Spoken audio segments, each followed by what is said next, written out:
నలుగురు మనుషులు ఇరుక్కున్నారు. అధికారులను పట్టించుకొని ఇప్పుడు దాకా రెస్పాన్స్ లేదు. దయచేసి వాళ్ళని రక్షించవలసింది కోరుతున్నాము. ఇప్పుడు దాకా రాలేదు. మేము గంట నుంచి వెయిట్ చేస్తున్నాం. నది ఏమో ఉధృతంగా వస్తుంది. 400 గొర్రెలు 4 మనుషులు ఇరుక్కున్నారు.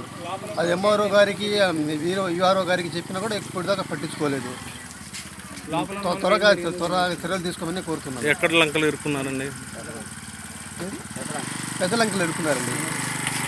ఆల్రెడీ ఇంటిమేట్ కూడా ఇచ్చాం వాళ్ళకి. అయినా మేము 2 గంటల నుంచి ఇక్కడ వెయిట్ చేస్తున్నాం. ఇంకా రాలేదు వాళ్ళు. త్వరగా వచ్చి వాళ్ళని కాపాడాలని కోరుతున్నాం మేము.